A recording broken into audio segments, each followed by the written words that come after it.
اچھا جی، اس پہ ذرا توجہ کیجیے گا کہ 70 لوگ جو ہیں وہ جہنم میں چلے گئے، یہاں 13 یا 14 لوگ جو ہیں وہ شہید ہوئے، لیکن 70 لوگ جو ہیں وہ قیدی بھی بن گئے۔ اب جو قیدی لوگ بنے، ان کے قیدی بننے کے اوپر کرنا کیا ہے، اس پہ جو اختلاف آتا ہے اور پھر قرآن میں جو حکم آتا ہے اس پہ ذرا توجہ فرمائیے۔ دیکھیں، جب یہ قیدی بن کر آئے اسیر جنگی، وہ پریزنر آف دی وار جو ہے نا، تو اب ان کے ساتھ جہاں تک سلوک کی بات آتی ہے تو رسول اللہ صلی اللہ علیہ وآلہ وسلم نے کیا شرط لگائی تھی کہ جو کسی کو تعلیم دے گا اس کو آزاد کر دیا جائے گا، وہی معاوضہ، اس کا معاوضہ یعنی جو ہے نا یہی ہے۔ اور یہاں سے بلکہ ہمیں جو ہے نا یہ بھی پتہ چلتا ہے کہ یہ حقوق اللہ اور حقوق العباد کی جو بحث ہوتی ہے نا، بعض کو یہ کہتے ہیں کہ لوگ کہ خداوند متعال جو چاہے کر سکتا ہے اور قیامت کے دن بھی جو چاہے گا کرے گا۔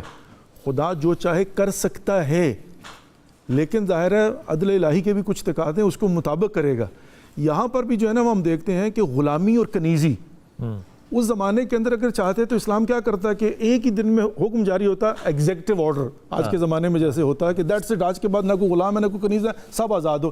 اس میں ہوتا کیا، جو میری مالکیت ہے وہ میرے حق میں ظلم ہوتا ہے نا، کنیز میری مالکیت ہے، یہ غلام میری مالکیت ہے۔ تو سسٹم کیا پیدا کیا کہ یہاں پر جو ہے نا وہ صدقات کے ذریعے بھی، حتیٰ یہ کہ اگر آپ نے ماہ مبارک رمضان کے اندر روزہ نہیں رکھا اور کفارہ دینا ہوگا تو سب سے پہلے غلام آزاد کرو، نہیں کر سکتے تو 60 دن روزے رکھو، نہیں رکھ سکتے تو پھر کہا کہ 60 مسکینوں کو کھانا کھلا دو۔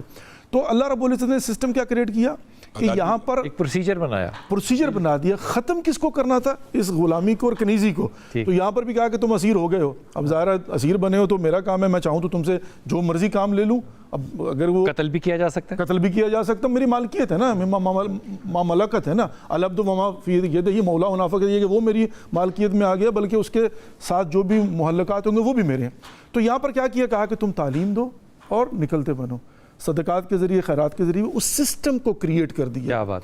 اور یہاں سے بھی آ کر اگلی بات کیا ہے کہ ہمیں فارمولہ ملتا ہے کہ آج کے زمانے میں اکثر یہ بات عرض کیا کرتا ہوں، ہمارا علماء کا کام جو ہے نا فارمولہ بیان کرنا، امپلیمنٹیشن نہیں۔